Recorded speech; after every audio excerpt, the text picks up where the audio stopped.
بسم اللہ الرحمن الرحیم۔ السلام علیکم ورحمۃ اللہ وبرکاتہ۔ گل بوٹے کے پروگرام دین و دنیا میں آپ کا استقبال ہے۔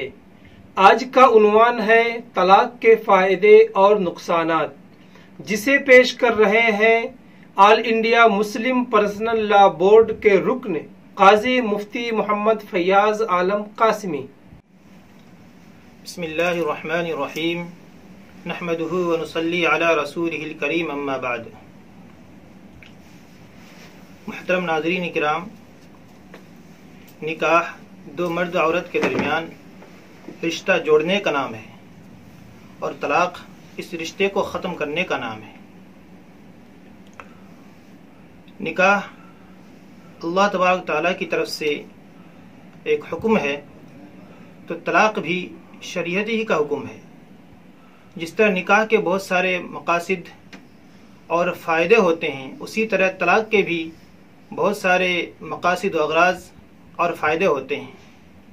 جس طرح نکاح کے احکام پر عمل کرنا ضروری ہے، اسی طرح طلاق سے متعلق بھی شریعت کے احکام پر عمل کرنا ضروری ہے۔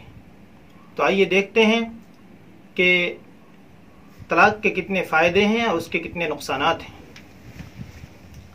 عام طور پر لوگ طلاق کے نقصانات کو بیان کرتے ہیں اور جو اس کے فائدے ہوتے ہیں ان سے چشم پوشی اختیار کرتے ہیں، یہ درست نہیں ہے۔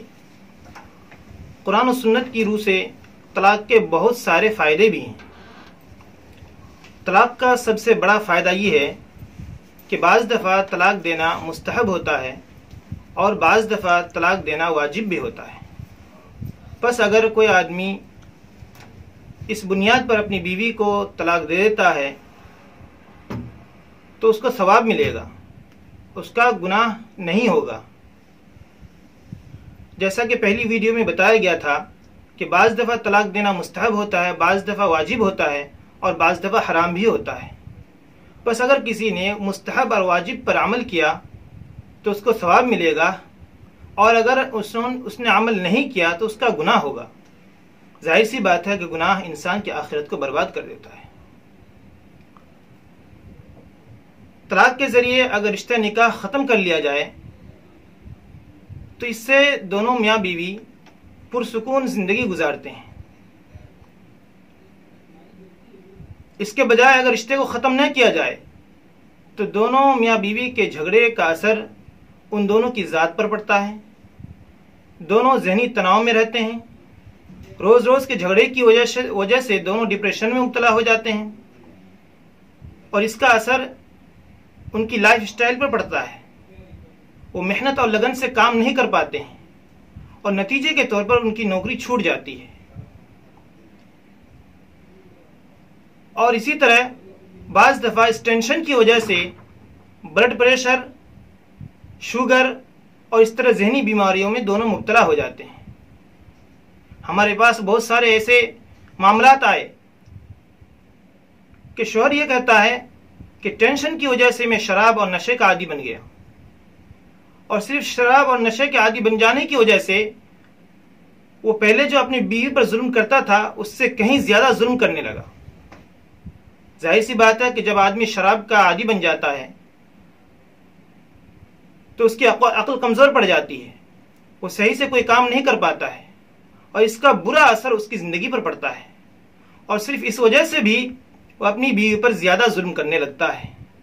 بس طلاق کے ذریعے اگر ایسی صورتحال میں رشتہ نکاح کو ختم کر لیا جاتا ہے تو میاں بیوی کو، دونوں مرد و عورت کو پرسکون زندگی نصیب ہوتی ہے، اور ساتھ ہی ان دونوں کو وہ دونوں بہت ساری بیماریوں سے نجات پا لیتے ہیں۔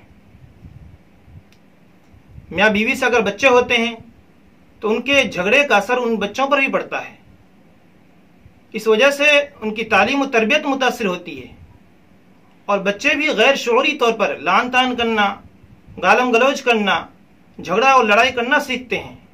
ظاہر سی بات ہے کہ اگر بچوں کی موجودگی میں ماں باپ جھگڑا کریں گے، لڑائی کریں گے، تو بچوں کے دل و دماغ اور ان کی سوچ و فکر اس سے متاثر ہوئے بغیر نہیں رہ سکتے، اور اس کا نتیجہ یہ ہوتا ہے کہ وہ بچے بھی جب بڑے ہو جاتے ہیں تو وہ بھی یہی رویہ اپنی شریک حیات کے ساتھ اپناتے ہیں۔ اس طرح اپنی زندگی تو اجیرن ہوتی ہی ہے، ساتھ ہی بچوں کا مستقبل بھی خراب ہو جاتا ہے۔ بس اگر طلاق کے ذریعے دونوں میاں بیوی علیحدگی اختیار کر لیتے ہیں، دونوں الگ الگ راستہ اختیار کر لیتے ہیں، تو بعض دفعہ بچوں کی تعلیم و تربیت متاثر نہیں بلکہ ان کو بہترین ماحول فراہم ہو جاتا ہے اور ان کی زندگی سنور جاتی ہے، ان کے اخلاق و کردار بھی بن جاتے ہیں۔ ہمارے پاس بہت سارے ایسے معاملات آئے کہ بچوں نے خود درخواست کی کہ ہمارے ماں باپ کے درمیان علیحدگی کرا دی جائے، طلاق کے ذریعے، خلا کے ذریعے علیحدگی کرا دی جائے، کیونکہ ان دونوں کے جھگڑے کی وجہ سے ہم پریشان ہیں، ان دونوں کی جھگڑے کی وجہ سے ہماری زندگی ٹینشن میں گزر رہی ہے، اور تو اور ان دونوں کی وجہ سے ہماری تعلیم متاثر ہو رہی ہے۔ تو انہوں نے درخواست کی اگر ان دونوں کے درمیان طلاق کرا دی جائے تو کم از کم ہم لوگوں کو پرسکون ماحول اور پرسکون زندگی نصیب ہوگی۔ اس کے علاوہ بعض دفعہ میاں بیوی کے جھگڑے کی وجہ سے پڑوسیوں کو تکلیف ہوتی ہے، پڑوسیوں کے بچے متاثر ہوتے ہیں، ان کی تعلیم و تربیت متاثر ہو جاتی ہے، پڑوسی بھی ان دو میاں بیوی سے تنگ آ جاتے ہیں۔ ایسی صورت میں اگر طلاق کے ذریعے علیحدگی اختیار کر لی جائے تو جس طرح ان دونوں میاں بیوی کو پرسکون زندگی نصیب ہوتی ہے تو اسی طرح پڑوسی بھی راحت اور سکون کا سانس لیتے ہیں۔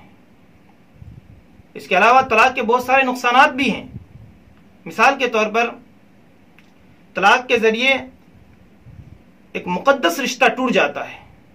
جن دونوں میاں بیوی نے ایک ساتھ رہنے کا، ایک دوسرے کے حقوق کو ادا کرنے کا، ایک دوسرے کی صنفی ضرورت کو پورا کرنے کا وعدہ کیا تھا، عہد کیا تھا، طلاق کے ذریعے سارے معاہدے ٹوٹ جاتے ہیں۔ طلاق کے ذریعے دونوں میاں بیوی الگ الگ ہو جاتے ہیں، بلکہ میاں بیوی کے ساتھ ساتھ دو خاندان کا رشتہ الگ الگ ٹوٹ جاتا ہے۔ طلاق کے بعد دونوں مرد عورت کو احساس ہوتا ہے کہ ان کی زندگی سے کچھ چھن گیا ہے، وہ دونوں اکیلا پن محسوس کرتے ہیں، دونوں اپنی زندگی پر، گزری ہوئی زندگی پر پچھتاتے ہیں اور دونوں اپنی نئی زندگی سے متعلق متفکر رہتے ہیں۔ ان کو ایسا لگتا ہے کہ ہمارے دوست احباب چھوٹ گئے، ہمارے رشتہ دار ہم سے دور ہو گئے، اور ان حالات کی وجہ سے بعض دفعہ وہ لوگ ڈپریشن میں اور دیگر بیماریوں میں مبتلا ہو جاتے ہیں۔ اور طلاق کے بعد ایک دوسرے پر الزام تراشی کرنے کا اور جھوٹ بولنے کا، بہتان اور غیبت کا ایک لامتناہی سلسلہ شروع ہو جاتا ہے۔ دونوں ایک دوسرے پر الزام لگاتے ہیں۔ شوہر طلاق دینے کا جواز تلاش کرتا ہے تو بیوی بھی اپنے شوہر کو ظالم و جابر ثابت کرنے کی کوشش کرتی ہے، اور اس وجہ سے دونوں ایک دوسرے پر الزام لگاتے ہیں۔ اس کا برا اثر ہمارے ماحول پر پڑتا ہے، اس سے ہمارا معاشرہ اور خراب ہو جاتا ہے۔ ظاہر سی بات ہے ایک شریف انسان کے لیے یہ طرز مناسب نہیں ہے، اور شرعاً بھی یہ درست نہیں ہے۔ شریعت تو یہ کہتی ہے کہ اگر طلاق ہو جائے تو اچھے ڈھنگ سے دونوں کے درمیان طلاق ہو، اگر طلاق ہو گئی تو دونوں میاں بیوی الگ الگ اپنی زندگی گزاریں، کوئی کسی پر الزام تراشی نہ کریں۔ دونوں میاں بیوی سے اگر بچے ہیں تو طلاق کا بہت برا اثر ان بچوں پر بھی پڑتا ہے، ان کی تعلیم و تربیت متاثر ہو جاتی ہے۔ جس طرح بچوں کو ماں کی ممتا چاہیے اسی طرح بچوں کو باپ کی نگرانی کی سخت ضرورت بھی پڑتی ہے۔ بس اگر طلاق کے ذریعے علیحدگی اختیار کر لی جاتی ہے تو بچے ماں کی ممتا سے محروم ہو جاتے ہیں، باپ کی نگرانی سے محروم ہو جاتے ہیں۔ ظاہر سی بات ہے کہ ایسی صورتحال میں ان کا تعلق ماں باپ سے بعض دفعہ ختم ہو جاتا ہے اور بعض دفعہ کم ہو جاتا ہے، اور اس کا اثر ان بچوں کی زندگی پر پڑتا ہے۔ اس لیے طلاق دینے سے پہلے اس کے اغراض و مقاصد کو اور اس کے فوائد کو اور اس کے نقصانات کو اچھے ڈھنگ سے سوچ لیا جائے، غور فکر کر لیا جائے، اپنے بڑوں سے مشورہ کر لیا جائے، اس کے بعد طلاق دی جائے۔ کہیں ایسا نہ ہو کہ فائدے کے چکر میں زیادہ نقصان ہو جائے۔ طلاق دینے کا طریقہ کیا ہے، صحیح اور بہترین طریقہ کیا ہے، اس کو انشاءاللہ اگلی ویڈیو میں سماعت فرمائیں۔ وما علینا الا البلاغ۔ آپ ہمارے چینل کو سبسکرائب، لائک اور شیئر ضرور کریں۔